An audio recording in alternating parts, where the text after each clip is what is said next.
Good morning, Ibadan, and welcome to Daybreak Live Extra, your trusted companion every sunrise on Dominion Television. I am Samson Balogun. All right, from heart-touching tributes to hot-button social issues, we've got a full plate to energize your Friday. Hello and welcome. I am Abby Dickinson. Well, and as always, we are broadcasting live from the heart of Ibadan, bringing you the stories that move you, and I am saying good morning. My name is Pat Aito. This morning, we begin on a reflective note as we honor the memory of a true pioneer, Chief Mrs. Anike Agbaje Williams, the first face on Nigerian television. Across the southwest, as they converged on Ibadan to pay their last respects, tributes, and celebrate life and time of late Anike Agbaje Williams, who was the African's first face on television. Night of testament as late Anike's colleagues poured encomium on her for her contribution to the development of broadcasting in Nigeria. She was my mentor. She was a few steps ahead of me. In 1959, when I came to join WNTV as a greenhorn, and she actually, put me through the basics of television broadcasting. I learned quite a lot from her, but she was very kind to us. We learned a lot about being kind to junior staff, and that carried us all through, the career that we pursued then, which was very, I wouldn't say strange, but not many people knew who television broadcasters were. She was my senior colleague. I met her in the old WNTV, WNBS in the year 1960, and we got on together very well. She was my boss. Anike Agbaje Williams is our first woman on television. We all love her. She's beautiful, smart, workaholic. Excellent and great professional who, by circumstances of history, circumstances of performance, circumstances of behavior, circumstances of temperament, had created a huge image. She worked in the very first radio station in Nigeria. That was NBC Ibadan, that was started in 1939. She was the very first face on the very first television in Africa. That was on 31st October 1959. And she had the privilege of being the very first voice on the very first commercial radio in Africa, WNBS. That was 30th May 1960. A great teacher, a great trainer, a great mentor, a great manager of people. Very, very hardworking, friendly, charming, but disciplined. She was a first-class lady, a virtuous lady. We were very close. We were very close because we were there when it all started in October. In fact, from September 1959, because it took us over a month to get ready for the 31st of October 1959. A trailblazer, as described by many, they say the legacy of late Anike Agbaje Williams will forever live on. She was incredible. She was a woman of passion, a woman of substance, and a woman of great destiny. She fulfilled her destiny perfectly. She was a career woman who loved her career and was absolutely professional every step of the way. She was not just a boss. She was not just my own mentor. She was a mother in a million. She was a thoroughbred professional broadcaster And she ensured that she developed some of us to the extent that we will always miss her. Born on 23rd of October 1936 in Abeokuta, Anike Agbaje Williams was the first face on television, a staff announcer, a pioneer.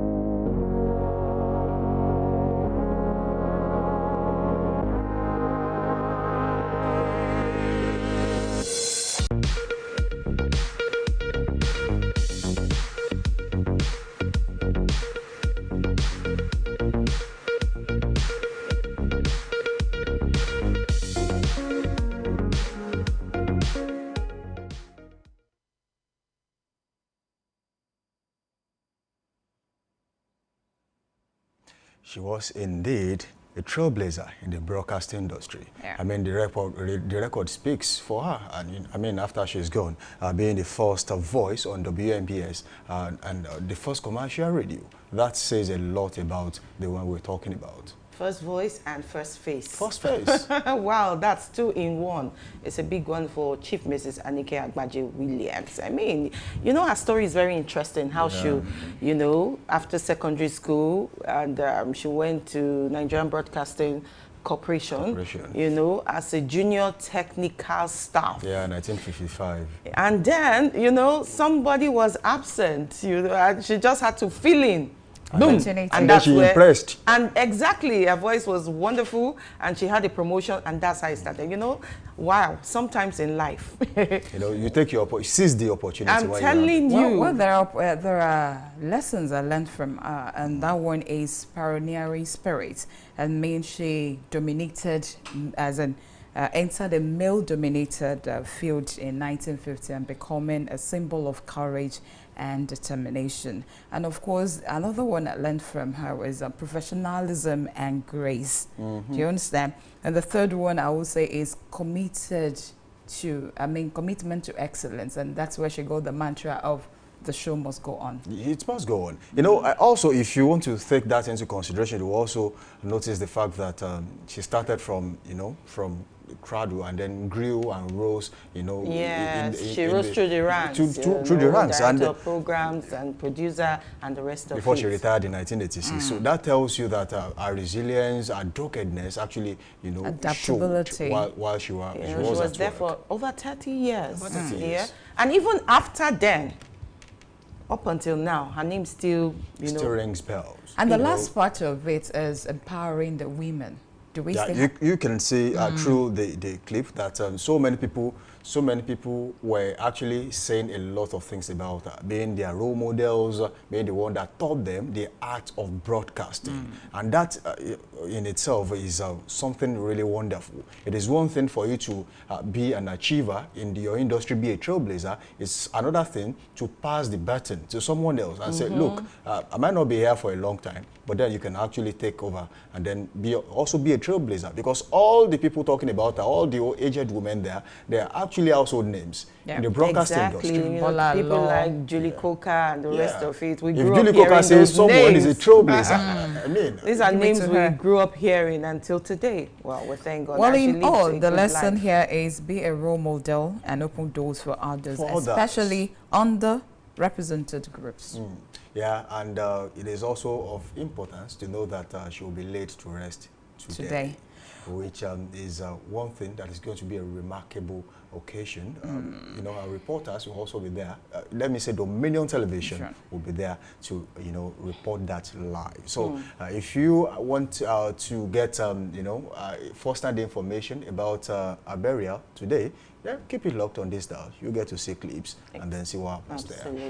Well, on Dominion Extra, Daybreak Extra today, and on the program, present issues affecting our youth. I mean, drug and substance abuse, and what is fueling the crisis, and how do we take action? It's what is coming up. All right, we'll speak with an expert in studio who works on the front line of youth rehabilitation, and public health. And that's not all. Our news desk is packed with the biggest headlines from Nigeria and around the globe. All right, we'll be taking a dive into today's newspapers to bring you the angles that matter in our newspaper review. And don't miss our Trend Watch where we explore what is Cartoon Fire online, from viral videos to trending hashtags. Plus all the latest sport updates to keep you informed on scores, transfers, and weekend fixtures. It's more than just a morning show. It's a movement, and you are part of it. Well, grab a tea or coffee and set in and stay with us. This is Daybreak Live Extra on Dominion Television. Let's start your Friday right. All right, let's talk about a pressing issue, which is drug abuse among the youth in Nigeria. It is something of importance that everyone really has to talk about, because if we continue to sweep this under the carpet, that might be a problem, because right now we are already seeing the ripple effect of drug abuse in our communities, and it is becoming a major problem. And then people will ask questions that if putting drug abuse side by side with solutions the government has provided in recent times, what's the way forward? How do we get across this line? And then we cannot actually turn a blind eye to the situation. So if this is what we are experiencing right now, what would the government do? How do we control drug abuse in the country? Because it's important that we discuss this. All right. You're still very much on to Daybreak Live Extra on Dominion Television. Well, for me, drug abuse among youth has always been there, but then the persistent and way it's being used these days is alarming. You have different names for it. You have I don't want to be mentioning names, and you see some of them out there, and you think they're not normal, and that's those people they call omojoba. If you go into the antecedent of what actually caused that, you will see the causes or what's led to that could be drug abuse, maybe from dysfunctional homes, the parents separated and nobody to cater for them, and the peer groups also constituted to what led to a youth being into, inculcating the substances, and you feel like, where will government come in to actually curb this menace that has become a norms and values in our society? But I think it all stems from home. That's what I always say, that it has to do with the way you're being trained. Your parents train you, because if you're well trained, there won't be any cause for you to join, or peer influence. Your peer group will influence you. I don't totally agree with you. If you're well trained, you can have peer influence whether you're well trained or not. Yes. But that's why we have an expert to speak on this thing. But guys, what about the killer rice issue? Did you hear about it? Well, I heard about it, but it's just everywhere. What do you make of it? I would say the report is real. Maybe it's just a mere speculations to me. It has not been in the news like with all the WhatsApp messages flying up and down, telling people to be careful.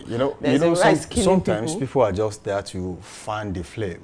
Make it look like things are real. It is until you investigate and realize, oh, well, maybe it's real or maybe it's not real. That's when you get to understand the fact that sometimes some of these voice notes you see on social media, if you cannot substantiate the fact, it is still, for me, it's still a rumor.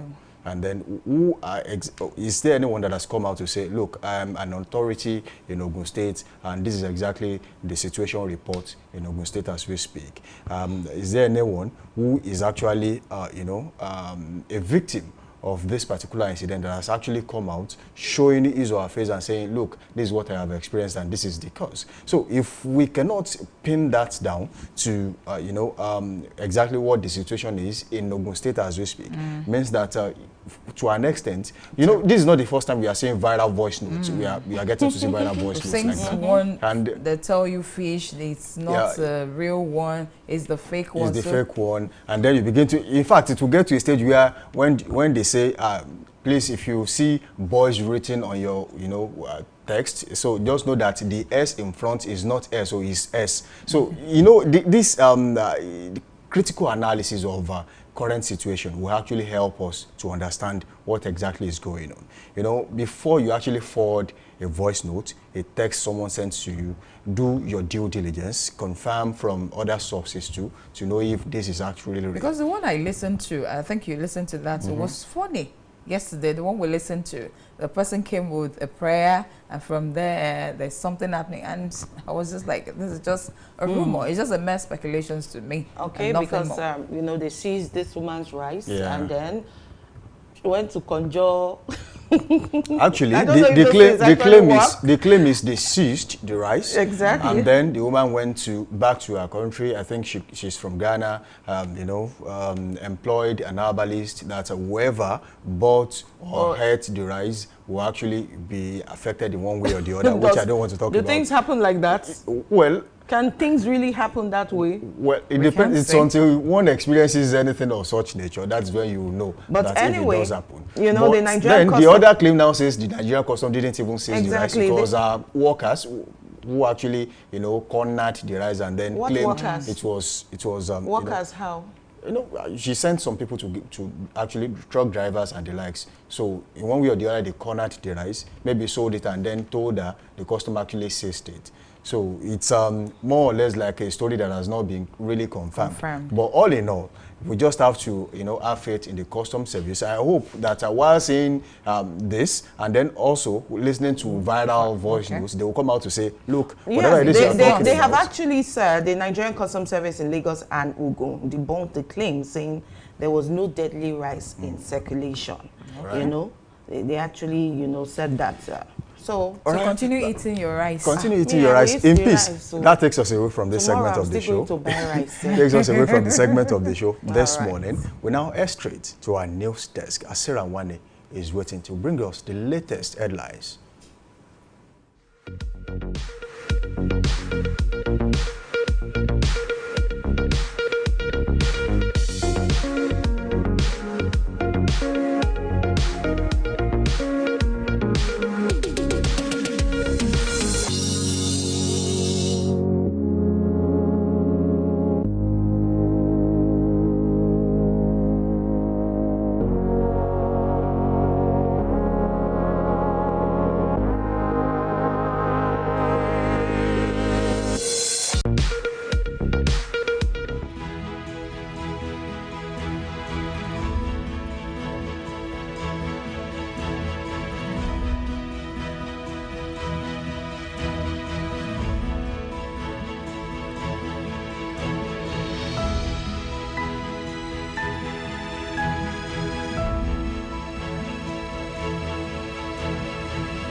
Good morning. This is Daybreak News on Dominion Television. My name is Sarah Wane. The Senate has set up a planning committee to organize a high-level summit on national security aimed at addressing Nigeria's growing security challenges. The committee is to be chaired by the Senate leader, Senator Okweyemi Bamidele, while Senator Yahaya Abdullahi has been appointed to serve as deputy chairman. The committee is expected to convene the summit and present its report within 2 weeks. The House of Representatives have resolved to probe the technical errors that led to the mass failure in the 2025 Unified Tertiary Matriculation exams conducted by Joint Admission and Matriculation Board. The decision followed the consideration and adoption of a motion of urgent public importance sponsored by Osun lawmaker Adewale Adebayo. Consequently, the House asked the federal government to establish CBT centers in all local government areas across the country. Similarly, the House of Representatives has passed the second reading a bill seeking to amend the 2022 Electoral Act to make voting mandatory for all eligible Nigerians. The bill was jointly sponsored by Speaker Tajuddin Abbas and Daniel Ago and presented during plenary. While leading the debate, Ago explained that the legislation aims to boost citizens' participation in elections, arguing that it could help reduce voters' apathy if successfully passed all legislative stages. The Office of the Accountant General of the Federation, OAGF, has vowed to withhold payment for constituency projects executed nationwide that do not follow the federal government's guideline and circulars on execution. The Accountant General of the Federation, AGF Babatunde Ogunjimi, disclosed this when the Permanent Secretary of the Federal Ministry of Special Duties and Intergovernmental Affairs, Maduka Ihim Ladu, paid him a courtesy visit in Abuja.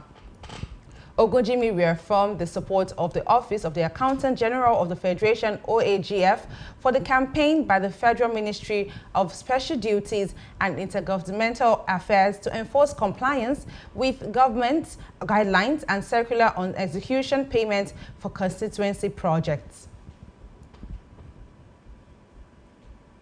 The National Youth Service Corps, NYSC, has announced that the 2025 Batch A Stream 2 orientation course will commence on Wednesday, 11th of June. This was disclosed in a statement issued by the Acting Director of Information and Public Relations, Caroline Embo. The NYSC also urged stakeholders and participants to stay informed by regularly checking the NYSC's official social media platforms for updates and detailed instructions to ensure a smooth and successful onboarding into the National Service Program. The Court of Appeal Abuja has reserved judgments in 3 appeals and a court appeal filed challenging the outcome of the governorship election held in Edo State, in which the Independent National Electoral Commission, INEC, declared Monday Okpebholo of the APC Progressive Congress, APC, as winner. A 3-man panel of the court presided over Justice Mohammed Danjuma reserved the date to be communicated to the parties after their final judgments. The appeal head includes the one filed by the People's Democratic Party, PDP, and its candidates in the election, Asue Ugodalo, and the cross appeal by APC and Okpebholo. The Oyo State government has announced that a sum of 209.2 billion naira will be spent on the expansion of the scope of works on the 15.5-kilometer southeast segment and the construction of a toll plaza at the Rashidi Ladoja Circular Road. Other facilities include flyovers, underpasses, and entry and exit points with a mini toll gate at the 16.7-kilometer Jagun-Ibadan-Ife end of the Circular Road.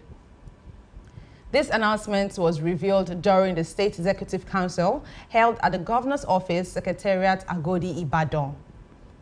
In a statement released by the State Commissioner for Information and Orientation, Dotun Oyelade, in Ibadan, the state capital, the government said with the effort being put in place by Governor Seyi Makinde's led administration, the project will be delivered and become general operational by 2027. The Oyo State Ministry of Local Government and Chief Title Matter has trained 873 local government supervisory councillors and special assistants across the 33 local government areas to enhance grassroots governance and service delivery. The capacity building workshop held in Ibadan was aimed to equip their participants with practical skills and administrative knowledge. Ojo emphasized the importance of proactive engagement by the officials, noting that the training served as a catalyst for improved service delivery.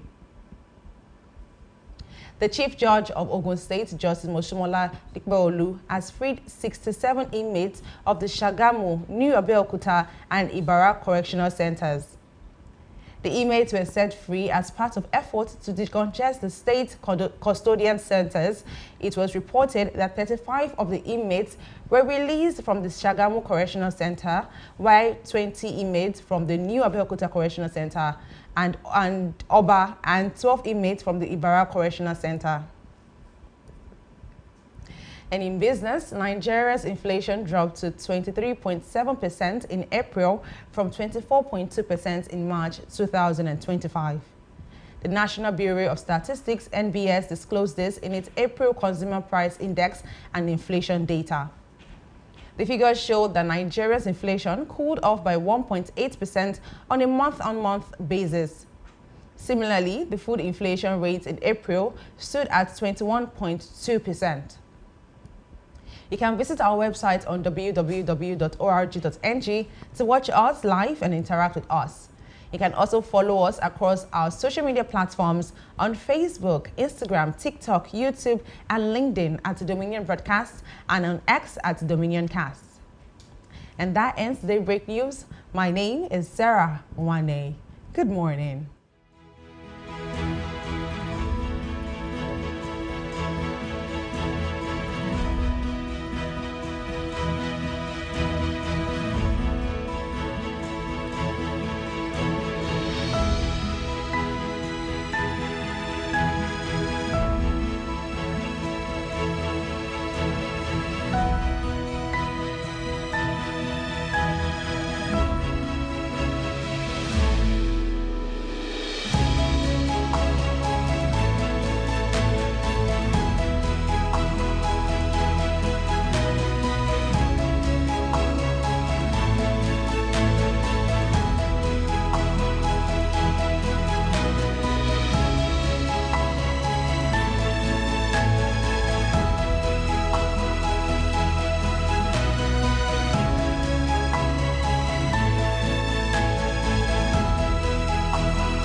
welcome back from last short break. The show is still Daybreak Live Extra on Dominion Television, your channel of choice where inspiration meets entertainment. Don't forget you can be a part of the conversation by joining us live on our YouTube channel at Dominion Broadcast. Don't forget to subscribe to that channel, drop your comment, and be a part of the conversation. You can also watch us live on our website, www.dominion.org.ng, www.dominion.org.ng.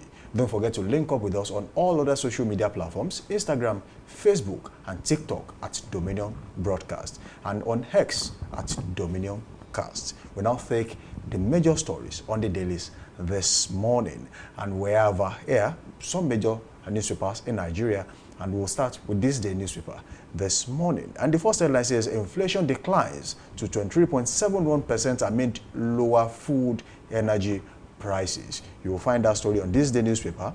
And the riders there says severe in Ekiti, Kebbi, Niger, and others. Varsity Dawn hails price moderation as a boost to investor sentiment, macro economy. You'll find that story on this day newspaper this morning. All right, NUPRC to raise Nigerians' active oil rigs from 36 to 50 by the end of 2025.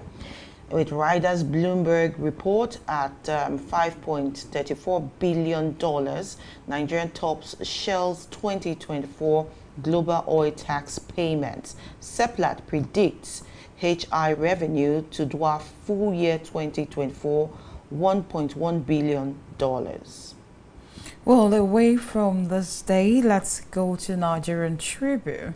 You have UTME raps to pro poor performance, and that's on page 3 of the Nigerian Tribune, with the rider to provide allocation for construction of CBT centers in 774 local government areas in 2026 budget, and advises board to release result of under 16 candidates. All right, I will take this one too on Nigerian Tribune this morning. ECOWAS court orders Nigeria to release man detained for 16 years without trial. You will find that story on the upper third of the Nigerian Tribune this morning. Also from the Nigerian Tribune, reps push for 6 months imprisonment, 100,000 naira fine on non-voting citizens. You can find this on page 4 of the Nigerian Tribune. Well, from the Nigerian Tribune, we have this: Oyo government to deliver circular road come 2027, and court convicts 10 Thai sailors, ship slams $4.3 million, fine over 32.9 kilogram of cocaine trafficking. Right, taking this one. Also on the Nigerian Tribune this morning, kidnappers seize ransom bearers in Ondo, demand 30 million naira for APC chair. 2 others released. That story is on page 5 of the Nigerian Tribune. All right, I'll take this also from Nigerian Tribune. Bauchi governor insulted my late father, threatened to slap me. You can find this on page 4, and this is coming from the Foreign Affairs Minister. Well, lastly, from the Nigerian Tribune, we have again PDP and NPP lose 3 reps to APC with the rider. APC National, Ganduje, and the rest is written underneath. Okay, let me take this one too. On the Nigerian Tribune, Oyo government to deliver circular road in the year 2027. You will find that story on page 26 of the Nigerian Tribune this morning. All right, away from the Nigerian Tribune, we'll go to the Guardian newspapers today.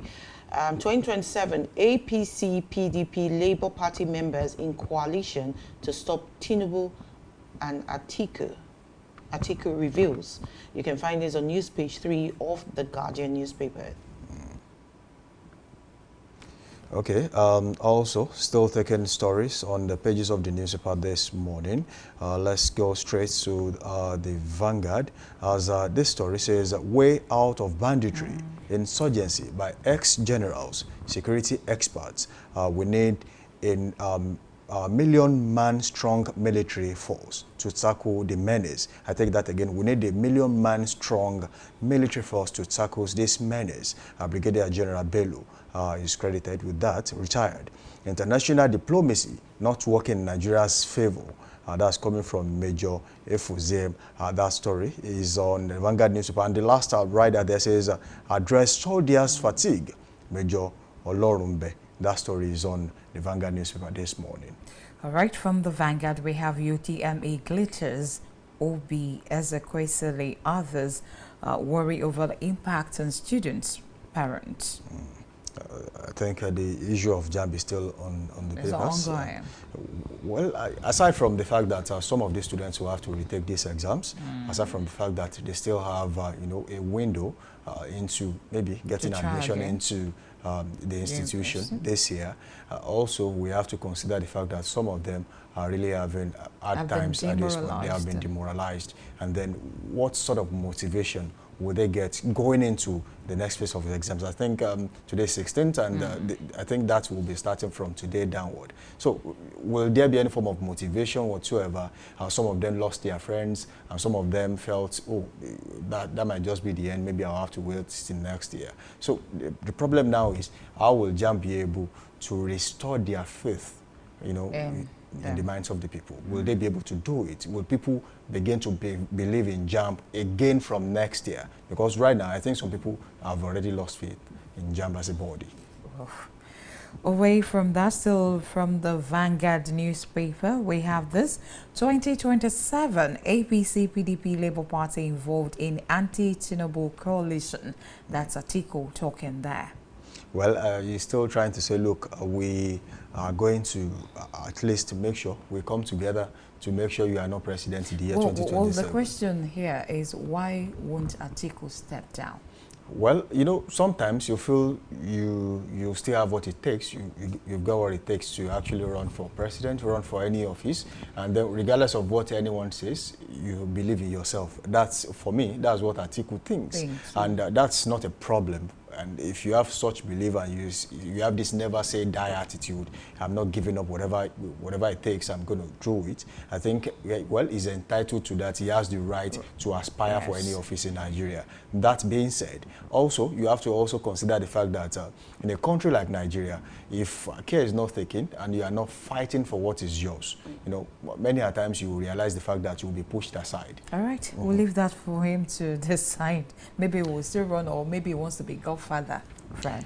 All right, we'll go to the Blueprint newspaper, and I have this story. We're better off together. Tinubu tells Malian leader, tells envoy, Nigeria is your home.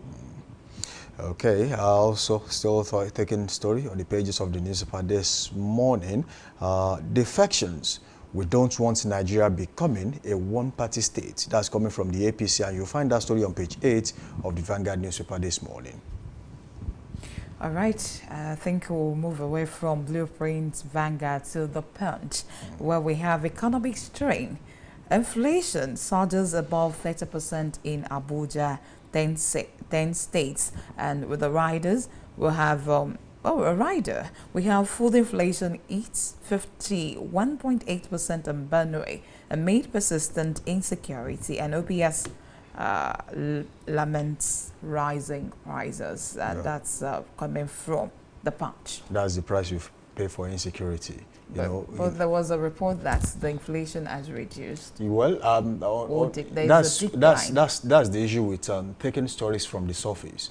Will you be able to do an evaluation of what's going on down there? You know, it's a good thing that generally in Nigeria, we are saying inflation is going down. Well, we have been seeing it on paper. We hope to see it affected on prices of commodity on the streets. Okay. But then, aside from that, in some places where there are serious insecurity, where the government, even the government has not been able to find a lasting solution to banditry, Boko Haram insurgency, and a host of other things, even kidnapping. So if the government has not been able to find a lasting solution, people in such communities who are finding it difficult to move from one community to the other, for the fact that they feel like they are insecure. Leave their home to their so farmlands. The little goods and commodities that get into their community will be at a very high cost. They will have to buy on the high. And then then the question is, what is the faith of those people and the economy in that particular community affected by insecurity? All right, still on the Punch newspaper, Tinubu joined world leaders at Pope's inauguration. That story is on page 7 of the Punch newspaper this morning. Right, National Assembly divided as compulsory voting bill advances. Still coming from the Punch newspaper. I think I saw that story lately saying there's going to be a fine or maybe jail term for voter party. If you fail to vote, then you will be held accountable. So you have to come out. Jail term for voter party. So what happens to corruption and mismanagement of funds? I think that's what you say when there is a misplacement of priority in the country. You know, many times you know that you know, there are some things we should do.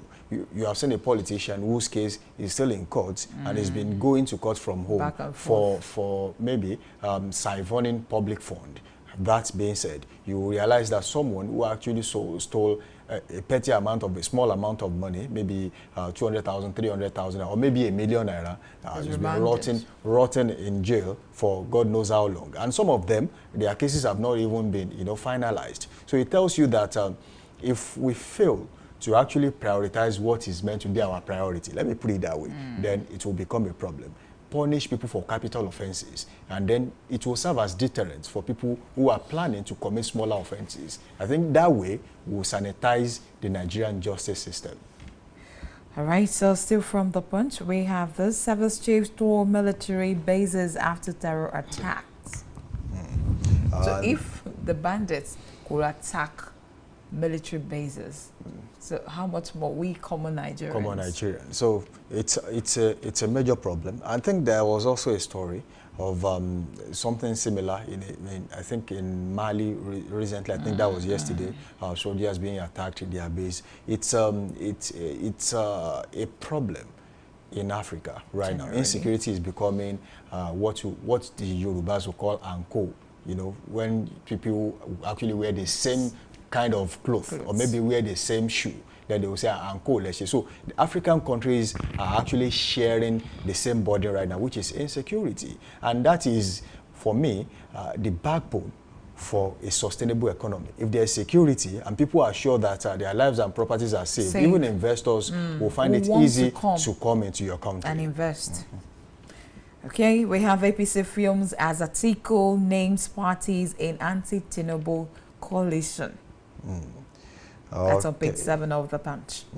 Right, let me take this one too. On the Punch newspaper, last year writes INEC over 3 LP factions in Lagos. So it's this issue of who gets the soul of the Labour Party in Nigeria is happening in almost all the states. The Abure faction, the Nenadi faction, the Apapa faction, they are all saying, look, this party belongs to me at this time because I am the rightful chairman of the party in Nigeria. But then, the problem is not just about Labour Party in Nigeria. It's about what is going on in the political landscape.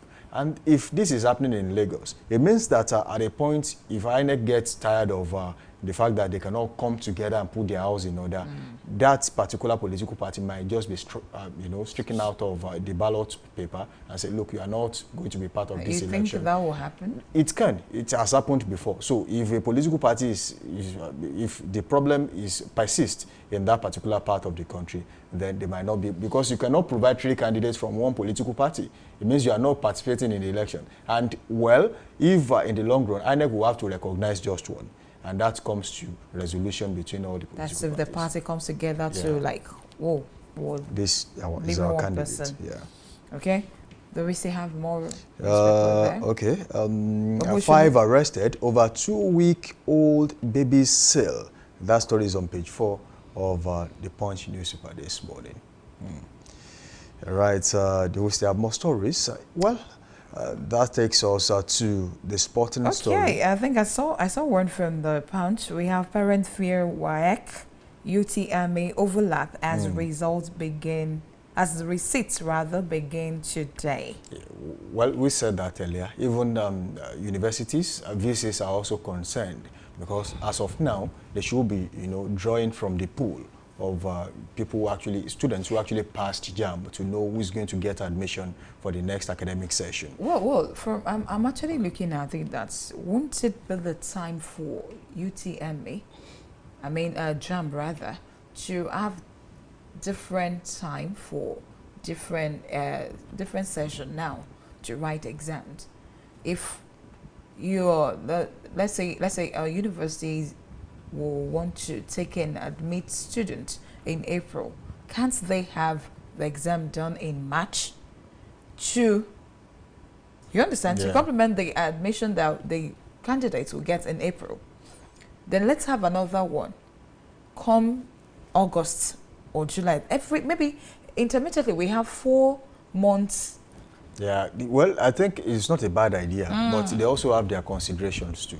One, because almost all universities in Nigeria have, especially the government-owned schools, they have a unique calendar, which actually is what JAMB is working with. And that has nothing to do with the private institutions, because they also have their own calendar that might not be the same with that of the government-owned schools. So it means that in one way or the other, they have to find a compromise. And the problem now is that even universities, after you have written your JAMB, you have passed, most of them will actually still subject you to another test of knowledge, which is post-UTME. So in all of this, there has to be a time frame for the students to at least breathe, so that you don't put them under unnecessary pressure. And then the lapses from JAMB now means that their own time frame has been exceeded, and then it has actually spilled into that of the universities who are right now should be drawing from the pool of students who actually passed, and then see which one of them will come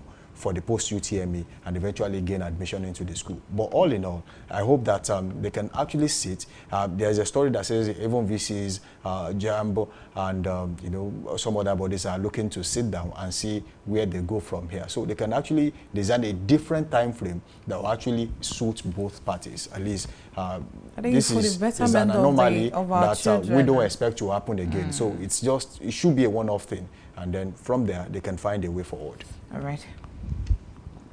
All right, that takes us away from this segment. Okay, the segment. Yeah, on this segment of the show this morning. The show is still Daybreak Live on Dominion Television, your channel of choice, where inspiration meets entertainment. Don't forget, you can be a part of the conversation by dropping your comment on our YouTube channel. You can join that conversation at Dominion Broadcast on YouTube. Don't forget to subscribe to that channel. Also, you are free to spread the link across. Also, you can watch us live on our website, www.dominion.org.ng, www.dominion.org.ng.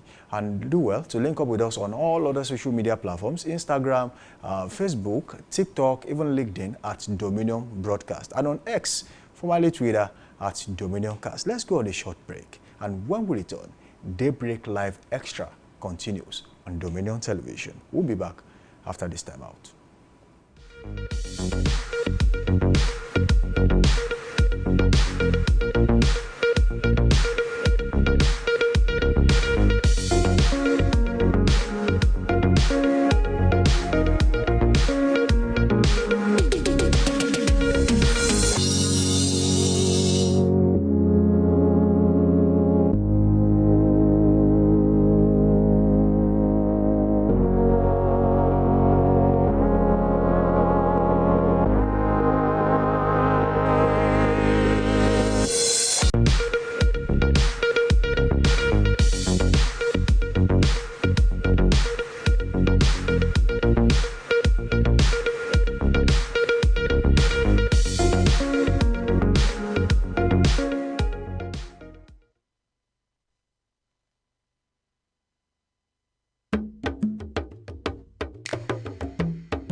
Welcome back from that short break. The show is still Daybreak Live Extra on Dominion Television, your channel of choice, where inspiration meets entertainment. Now we are heading straight to the segment where we have a guest in the studio to do justice to the major stories and topics we discussed this morning, and that is drug abuse in Nigeria.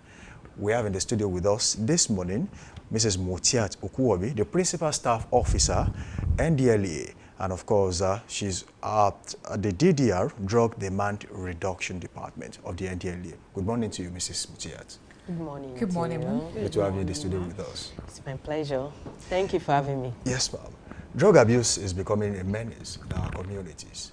It is becoming a major problem for young Nigerians, young adults in Nigeria. And then I want to ask you this question this morning. Can you briefly explain the role of the NDLEA in combating drug abuse in Nigeria?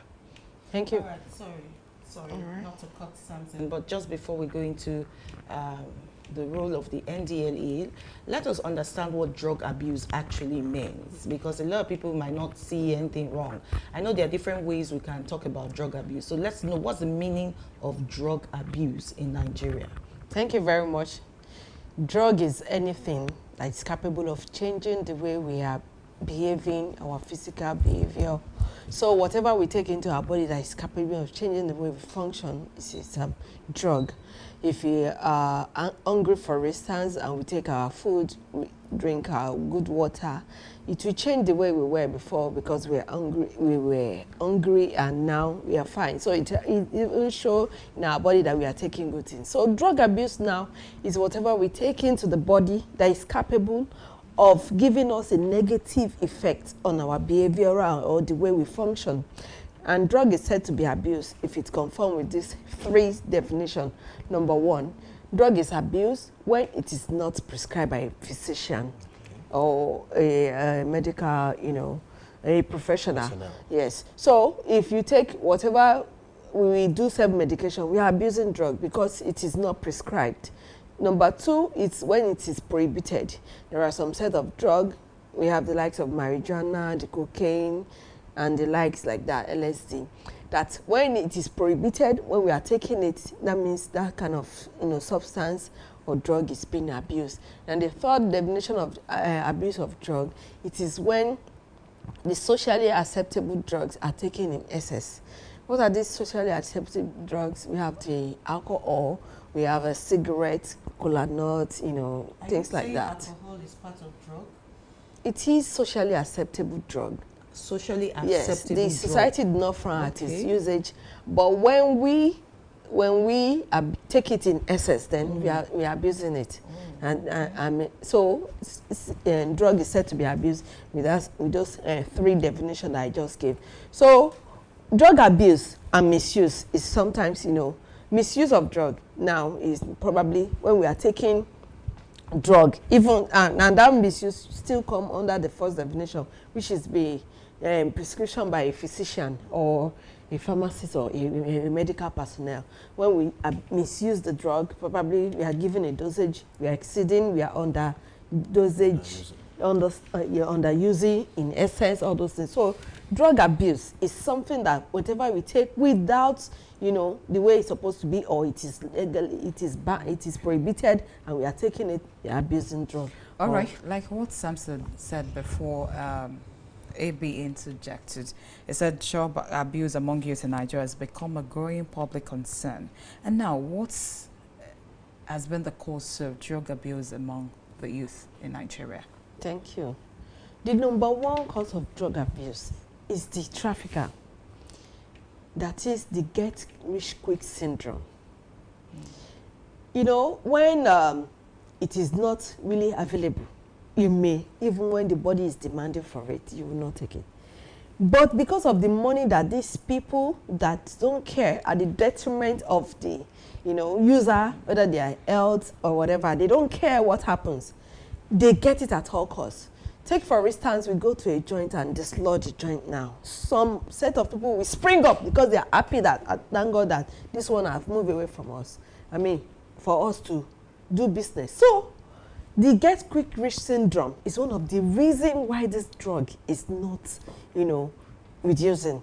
Then another cause is availability of the drug itself. Let's take marijuana, the most common drug of abuse all over the world. Reason being that under 3 to 6 months, by the time you put the seed down, you start harvesting. That is, you can even do it at your back. Marijuana. That's a cannabis sativa, marijuana, igbo, weed. Yes. So that means with at the comfort of your house and your backyard, you can always have without even buying from anyone. You plant. Yes, you plant and you harvest. Under 3 to 6 months, once you put the seed down, you start using it for those that want to use it. So this kind of that's why it is common everywhere that you can get it without getting getting it from anybody. So availability of the drug itself. I told you earlier that rich quick syndrome, all these substance of abuse, these ones that like the likes of tramadol and the codeine that they are, it's because they make it easier for people to get it, even without registration, without NAFDAC, certifying their whatever. They will still bring it in, even in the quantity and the milligram that is not even expected of human being. They will bring it, that human consumption, they will still bring it in, because they know that people, once you start abusing drug, it's not very easy to come out of it. So what kind of substances are most commonly abused among the youths? I said number one, the most common is cannabis sativa. That's marijuana. It's common all over the world. Then followed by alcohol. Alcohol too, because of, I said it's a socially acceptable drug. If you are not doing it in excess, you can even take it freely without anybody, accusing you of doing anything. Meanwhile, they are gateway drugs. They open ways for others. They like cola nut, cigarettes, alcohol, and the likes like that. They open way. That is the starting point for so many. That does not mean that you cannot stop, but sometimes that's where you start from and you graduate to higher kind of drug of abuse. Okay, like something actually asked, what's the role of NDLEA? Yes, thank you very much. The role of NDLEA now is to make sure if it is not totally eradicated, because you should remember one thing, it's a global problem. It's not just Nigerian thing, it's not just African thing, but the role is to make sure that we bring it down to the bare minimum. Yes, and these are the instruments that we are using. Our number one instrument is our arrest and seizure, which is to make sure that we reduce from circulation the trafficker work and frustrate them out of business, so that people will be free from the usage of drugs. So our arrest and seizure is something that we are using to make sure that we arrest people that are trafficking in it, and remove the ones they have in circulation. Another instrument that we use is our drug demand reduction. That is, we sensitize, create awareness, increase. These are two major things that we do to make sure that we reduce it, because that awareness is we are even intensifying effort to making sure that awareness. We thank this opportunity. These are the opportunity that we are looking for, so that we can reach wider people, more people, to let them know the dangers in drug abuse, that you cannot do drugs and win. Another instrument that we use is prosecution of drug offenders, so that it is as deterrent to others, so that we know that you cannot do drug and go scot-free with it. You have to face the wrath of the law if you are caught and you are found a dealer. You understand? So we do prosecution, and we raid of joints, general raid of joints. We don't allow them to stay. We frustrate them out of business. If you do it, go to jail, you come back and we still follow you. We make sure that until you stop or you run away or look for something else. In that case, are there enough rehabilitations or support centers for youth struggling with addiction? Thank you. Under that demand reduction, we have the sensitization and rehabilitation. Presently in Oyo State Command, we have a rehabilitation center at Isenyi, where is about 20 capacity of people that use drugs that are ready to, for recovery. So it's a grooming center where we help people out of drug, because you cannot, condemn the people that are using drugs. They are assumed that they are sick, they need help, and we have to help them out of the situation. So we have a rehab center at our Isenyi Rehabilitation Center, Musa Bamai Serenity Center at Iseyin, where it's functioning well, and you know, we are helping people out of the problems. In combating drug in Nigeria, is there any collaboration between the NDLEA and other security agencies to make sure that drug demand is reduced drastically in Nigeria? Yeah, thank you very much.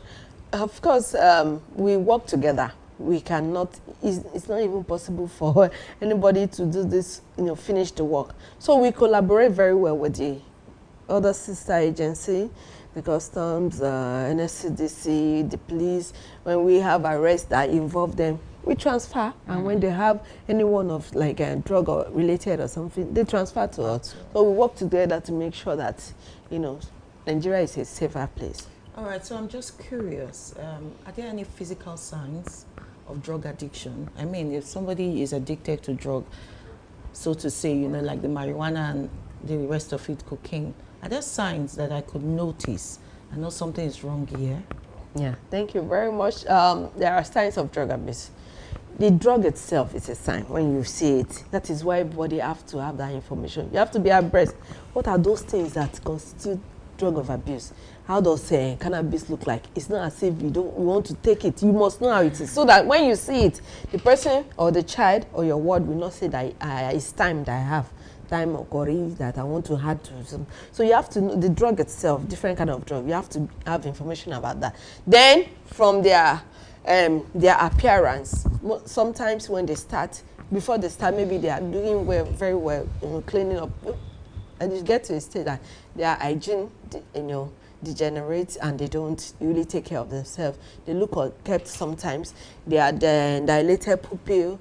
They want to identify, at times they want to identify with dog culture, you know, so that, you know, they have become big girl or boy, according to them. So you want people to know that I'm no more that small, get inside child. So they want to identify with culture. They can wear, and there are some clothes that weed or name of people that were doing it before are inscribed on it. So they want you to know that they are doing that now. It's not all people on dread that are into drug, but sometimes they come out like that. They want you to know that, no, things have changed. They don't care whether you are seeing it from whatever perspective you are seeing. They are doing well. Even if they are not really coordinating, if they are not really, you know, their presentation is not so good, they don't care.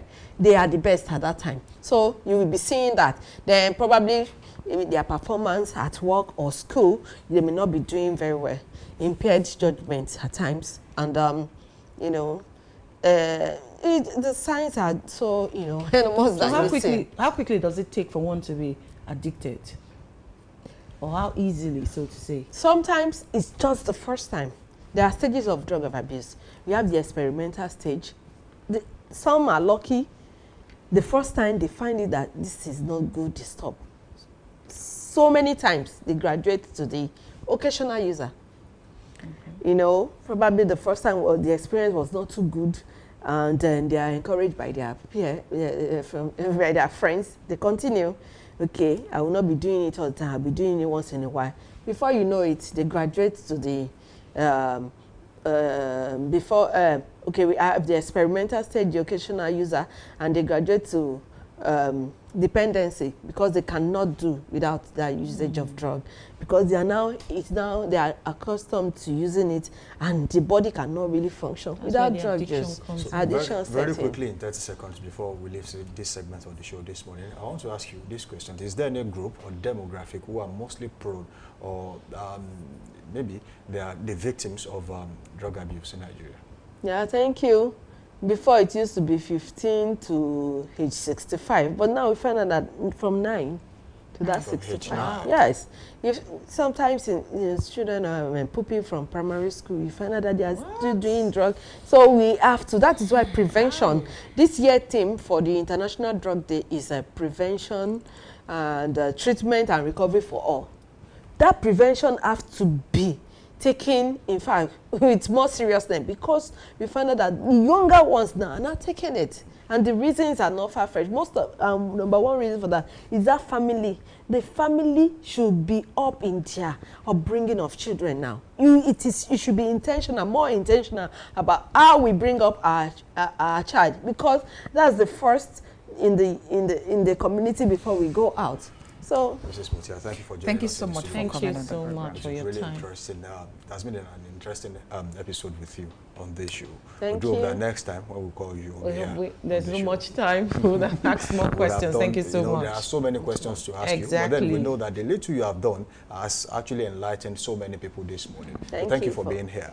Mrs. Motiat Okuwobi is the Principal Staff Officer, DDR, Drug Demand Reduction in NDLEA. Oyo State Command. All right, thank you for being here. The show is still Daybreak Live on Dominion Television, your channel of choice, where inspiration meets entertainment. Let's go on a short break.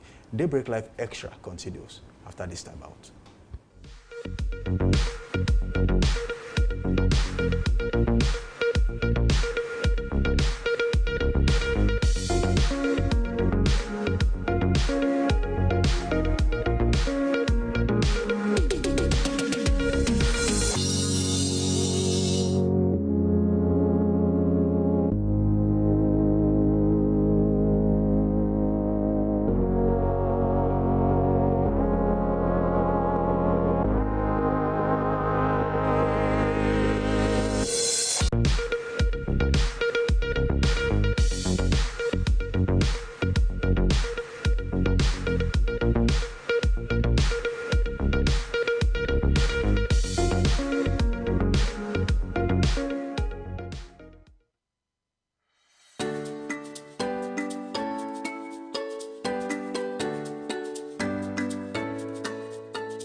Welcome back from that short break. The show is still Daybreak Live Extra on Dominion Television, your channel of choice. Don't forget you can be a part of the conversation by linking up with us on our YouTube channel. Subscribe to that channel, drop your comments, and then be a part of the family at Dominion Broadcast on YouTube. You can also link up with us on all other social media platforms, Instagram, Facebook, TikTok, and LinkedIn at Dominion Broadcast, and on X, formerly Twitter, at Dominioncast. Also do well to watch us live on our website, www.dominion.org.ng, www.dominion.org.ng. Now it is Daybreak Live on Dominion Television, and we move to the next guest on the show this morning. We have with us in the studio Miss Fatia Quadri Eniola, who is a Nigerian poet and a performer who uses poetry as a tool for advocacy. She's a strong advocate for gender equality, human rights, and community issues. Fatia is the winner of the inaugural Pawna's Paper Performance Poetry Prize for Peace and the 2025 Center for Black Arts and African Civilization Poetry Prize, among other accolades. Her works have been published in Touch Library Arts, the West Trade Review, and also South Florida Poetry Journal, and more. She has background in law from the University of Ibadan. Again, the University of Ibadan, City of the First. Good morning to you, Fatia. Good morning, Fatia. Good to have you in the studio. Yeah. Good to have you too. Okay, let's start this. When we talk about gender equality, when we talk about rights in our communities, let's talk about what actually inspired you to become an advocate for gender equality? We live in a very polluted environment where you see a lot of issues in the community. You see domestic violence, a man trying to beat his wife in the name of he has to teach her. And these things are what I see and what makes me want to talk more about gender equality, human right. And as human, every human being has the right to live from discrimination, gender-based violence, to be equal. And I want my heart to speak for these people. I want to be a representation for them, those without voice. I want to be their voice. And that is why I do spoken word to influence change and facilitate change. Well, let me ask this. What does gender equality mean to you? Gender equality can be seen in many ways, but to me, gender equality is where the community is equal. Both the man and the woman is treated equally in the aspect of education, inclusion, and even family setting, where there is no violence. Not like this girl, she's a girl, she don't have to go to school. I mean, he's a boy, he has to go to school because he has to take care of his family. And gender equality means that to me. And why is gender equality important for society as a whole? Gender equality is important for society because if only a part of the society is thriving and another part is left not to thrive, like a girl child is left not to go to school, a woman is left inside not to work, the community cannot really emerge. The community will be left behind. And when there is inclusion, both the woman and the man are doing very good. There can be a very conducive environment and community. Do you think gender equality, as you put it, will actually thrive in Nigeria or in Africa? We live, Africa is a very patriarchal society. And yeah, I appreciate there have been effort by people, artists, musicians, and they are putting more advocacy, there must be gender equality in Nigeria, in Africa. And I feel if there is more advocacy, if there is more activism, more people talking about this thing, and a man who believes that his wife must be inside, who believes that, oh, this woman, I must because she does this thing and I am her husband, I must beat her because I am a husband to correct her. The mentality will change when that kind of man is enlightened. I feel also this is where ignorance comes in, because ignorance is really killing a lot of people. I was talking with a man, a grown man actually, last week, and I was talking about, because I am really interested in gender-based violence and domestic violence. So I was talking with this particular man that about domestic violence, and he said that it's not bad to beat his wife, because as a husband, he must be able to train his wife to, he is a teacher. So beating her is not like beating her per se, but correcting her and making her do the right thing. So this kind of person, the person does not know. The person is ignorant. And I feel when enlightenment comes, when advocacy comes, what I do with my poetry, I try to raise awareness. I try to let people know. And if that kind of person watch one of my spoken word poetry or any other spoken word, telling them more about this thing, and they are aware, they know. To know is to know, and they know that this thing, it's not good. There is illegal consequences for this thing. There is ethical consequences for this thing. I feel they might actually stop, and there can be a very peaceful and conducive environment. I agree with you, but before we go, we'll actually talk about the spoken word. You must speak that word for us. Of course you will. But there's a question for you. Of course. Are there common misconceptions people have about, gender equality? Take, for example, people tend to, mix gender equality with being a feminism.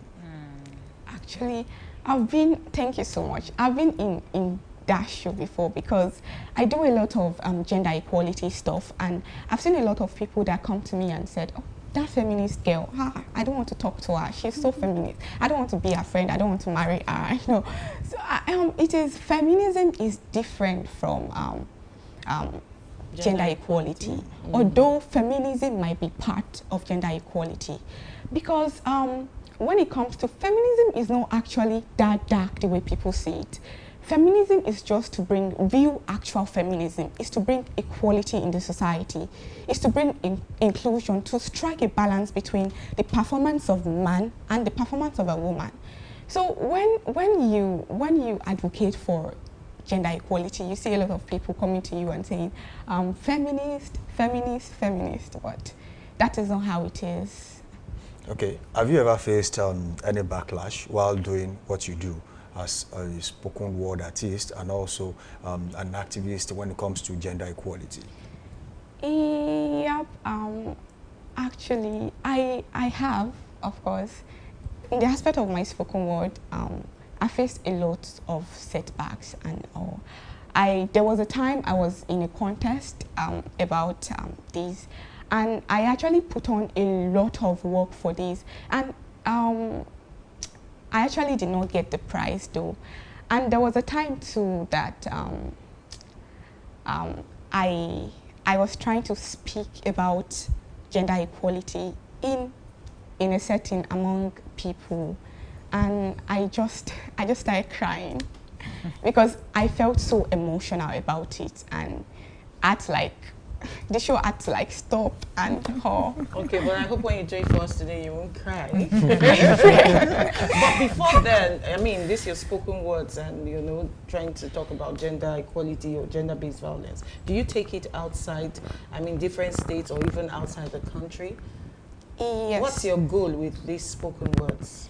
Yeah, I want to, as much as I am a spoken word, I want to continue with my spoken word. I want to reach a considerable number of audience. I want people to know what I do because I really love what I do, and I optimize it to, benefit my community. I want people to understand what I do. I don't just want to entertain. The intention to entertain is not there, but the intention to enlighten, to raise awareness is there. And as much as this is what I want it to continue. Enela, calm down, because I say you're too emotional about it. What step can you personally take to promote gender equality? Sorry, again? What steps can you, as a personally, take to promote gender equality? Actually, I'm going to give you a scenario. I think last 2 months ago, I went to a community, like a rural community. And yeah, in the rural community, I found out that the amount of students in this school, they are more like the male are more than the female. And I actually went around the community. The community is around Lalukon or something like that. And I found this girl child at home doing nothing. Why are you not in school? And I got to ask some questions with their mothers, and they said, okay, guys should just, boy child should just be in school. And this is one of the things I do. And I also try to raise funds for rural community. There was a school I went, a primary rural community school I went 2 months ago. I tried to raise funds for this community, and yeah, we are working on it, and thank God. All right, so just before you just leave, in 30 seconds, let us hear the spoken word on this show. Very quick. 30 seconds, okay, I'll try. They said a woman is made from the ribs of a man. If this is true, then she should not be broken. She should not be abused. She should not be beaten into blood by a man whose duty is to protect her, to lighten her world, to turn on the lamps of her dreams. But somewhere, a woman is beaten into silence by a man so violent. Somewhere, a daughter cries loudly as her mother is punched into death by an unfortunate father. Somewhere, a girl is brought up to believe in the violence of patriarchy, that one day a man will come to lower the wings of her dreams, to turn on the light of her aspiration, to claim her like a property. Like, this girl I want to marry, is she enough? Is she enough to look out for the children and look away from her dream? Can she really sit in a kitchen and watch her world burn in the fire of a cooking gas? But a woman is not a cooking gas. A woman is not what you think she is. A woman is not a sponge to soak up the pain. Or what crime is it to be a woman? Oh, thank you very much. I wonder too. I would like to ask. Good to have you in the studio with us. What crime is it to be a woman? It's really been a wonderful session, and that piece will be put out there for everyone to see. Thank you for being here with us. We do hope that next time we'll call you, we'll be here in the studio with us too. Thank you, Eniola. We Thank you so much. All right, Fetia Quadri Eniola is a Nigerian poet and a performer who uses poetry as a tool for advocacy. The show is still Daybreak Live on Dominion Television, Daybreak Live Extra. Today is the Friday edition, and of course, thank God it's Friday. We'll now take a break. We're straight on a short commercial break, and when we return, we'll go straight to Trend Watch on this show this morning. We'll be back after this time out.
Welcome back from that short break. The show is still Daybreak Live Extra, an insightful, engaging edition of the show on Dominion Television, your channel of choice, where inspiration meets entertainment.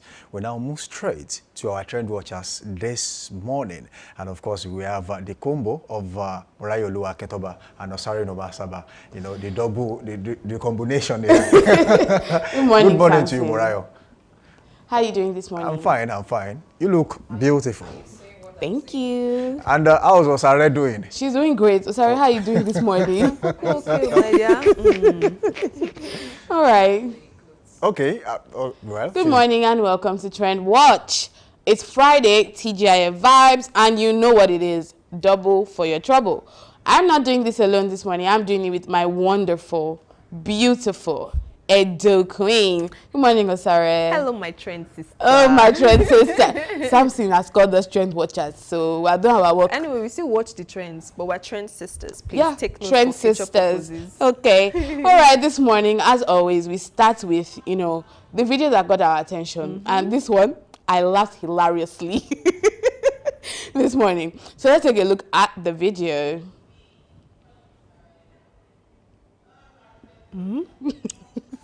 She first shocked, say, "Eh?"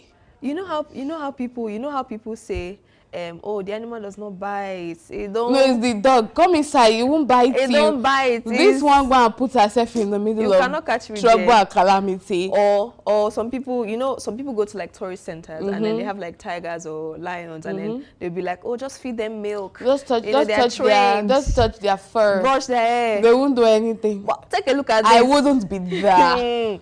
She even went back. She's very determined. Very, very determined. I could never. You can't catch me there. But you can try it too. I can't ever be She there. even cases. I mean, we saw recently the story of, the man who, I think it was in Iran or Iraq, he bought a pet lion. A pet You see, when you have money, that's when you begin to do all sorts. with anything with your money. And, unfortunately for him, the pet lion that he bought ate him and finished his carcass, right? So I mean, wild animals should remain wild and not, associating This is not with a humans. domestic animal. It's definitely not. It's definitely not. You will not catch us there. We won't be there. We won't be there. All right, moving on this morning to our first story of the morning. We have Yemoli's wife, also known as Oyindamola Tayo. She was in the news or trending on social media for, catching her staff for stealing millions. It was up to 4 million now. Millions of naira from her business. She owns a weight loss. I think it goes both ways. Waiting. Anything that's to do with weight, she's doing it. She traveled last year to deliver her baby. Yes. And on return, bam, she said, "Let me look at how things are going." And as God will have it, there was a cut. So we saw that, these staff of hers, I think it was 2 of them. Yes, they were diverting funds to their personal accounts, which is very sad. In fact, it would appear as though she just sent money to one of them recently to get a new phone because the babe was crying to her a lot. And the way this auntie was praying for her, God will bless you. You are the best boss in the whole world. The Lord will be with you. She's a thief. Even though upon stage, she still carried that money. So, I mean, we see that business owners now are trying to, raise awareness. A lot of, business owners have come out to say that I went through this as well. Barbie Doll and Amma Reginald have said about 6 million naira was stolen from them. Yes, she locked the uncle up. Said, give me my money. And then she have carried them too. They even tied their clothes together as per we're thieving together. Let's be going to the hospital. No, we don't thief. We don't thief to the police. We're not thieves, we're sisters. Good girls. All right, let's take a look at comments this morning. All right, Wallpaper Place says, to get a sincere/honest staff these days will require 3 days dry fasting and prayers. Because you don't know. But it's not a lie. This person is not lying. Because, I mean, they will appear so innocent. At first. And or even for the period they're still working for you. And then next thing you know, They've diverted 6 million naira. Even while they were arresting them, they were still looking innocent now. You They know, were you don't know that. Please, ma. You don't know that they're having bad intention. Evelyn_XX says she dashed one of them 300K to buy a phone. Proof, no matter how good you treat them, they won't think twice before they do you bad. I mean, exactly. Yes, we saw the receipt. The receipt. She sent money, 300K. 300K is not easy to get in this economy. And anyways, moving on to the next comment. I am Fetchy says, you'd be surprised to hear that she might be a very nice boss to the ... Some people don't just like good. They don't like good, bro. They don't like good things. Me, I like good things. So we like good things. I do.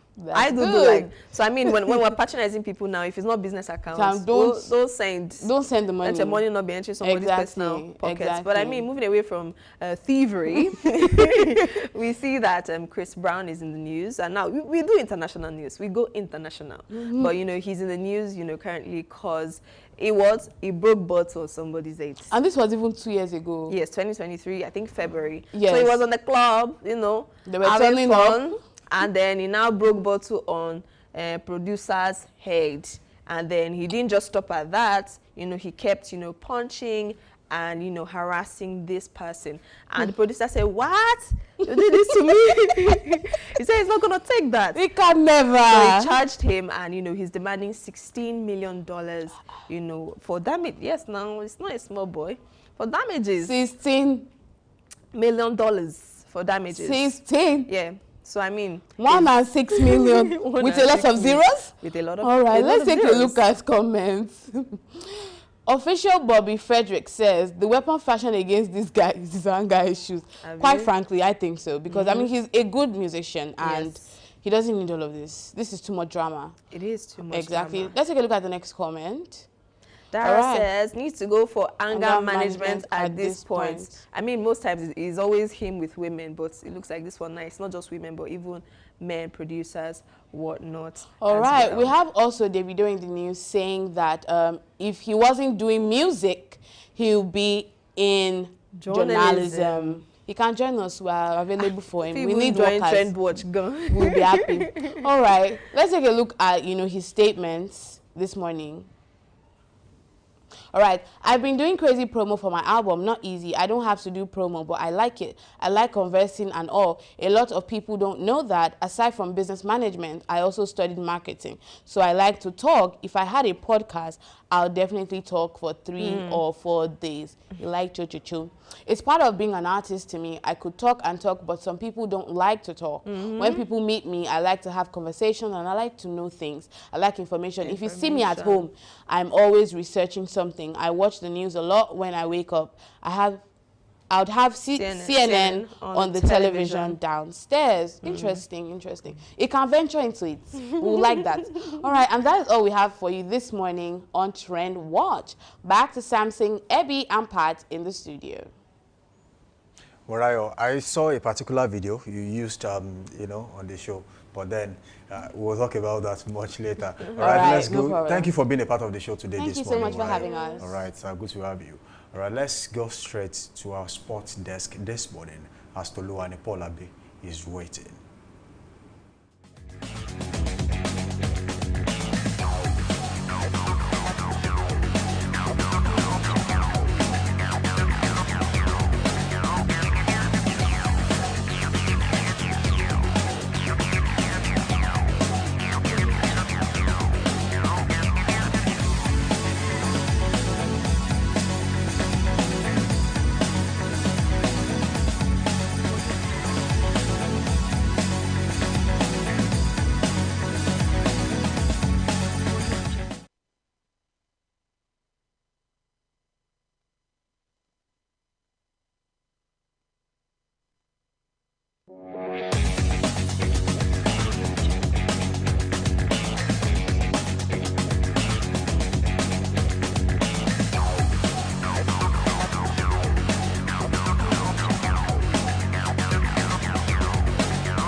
All right, yes, sir. Good morning and welcome to your channel of choice, Dominion Television.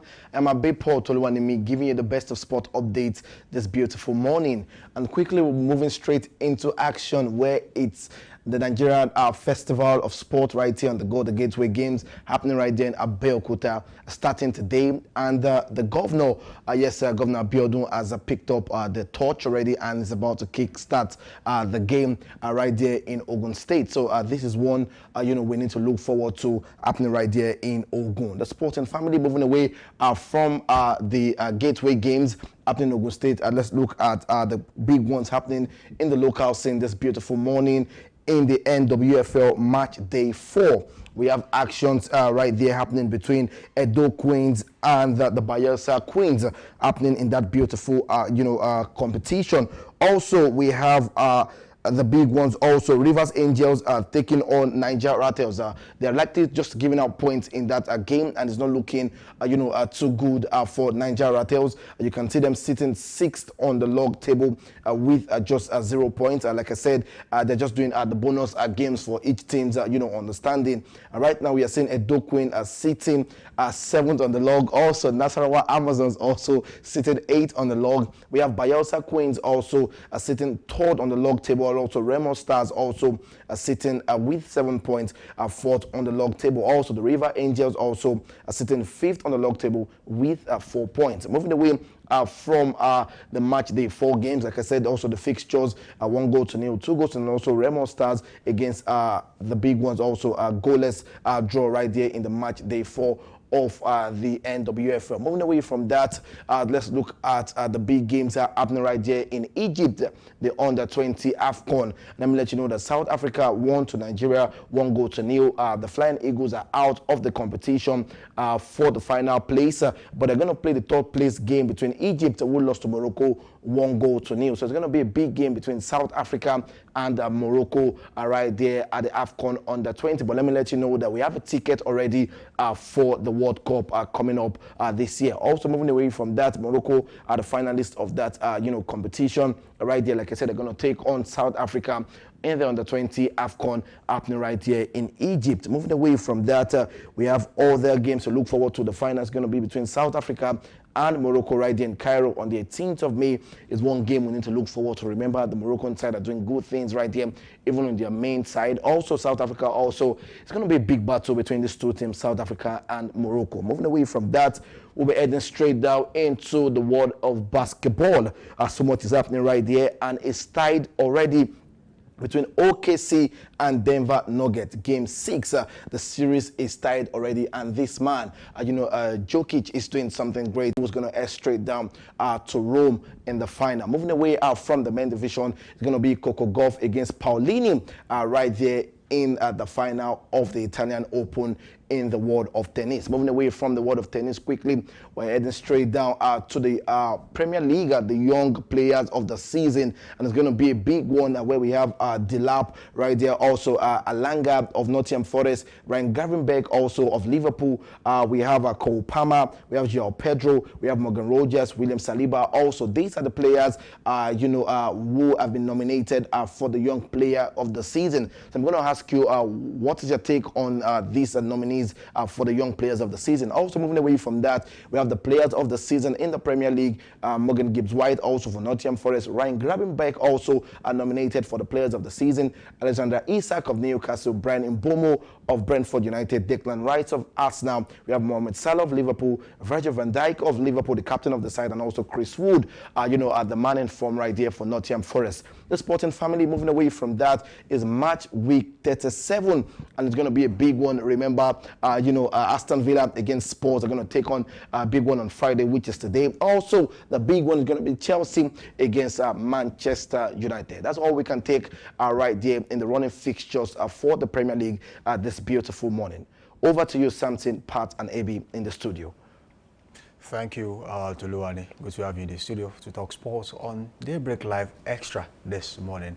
And then we really have to go because our time is fast spent on this show. And then I want to tell you that I will say a very big thank you for spending your Friday morning with us on this show. And of course, we do hope you keep it locked on this now for some other shows that are about to come after this. We have the agenda, the big conversation, and of course, there are so many other shows lined up for your delight on this station, Dominion Television, your channel of choice. But then, let me say, Friday sees a lot more smile than every other day. But hey, this is not the end. This is just the beginning of what you have been working for. So keep it locked, keep hustling, and keep trying until you get it right. Samson Balogun is my name. All right, thank you so much for spending time with us today. Wow, time has gone. But hey, have a wonderful and a pleasant Friday. I'm Abby Dickinson. And of course, remember to take time to recharge, connect with loved ones, and do what brings you joy. Thank you so much for watching. Good morning. I am Pat Aito.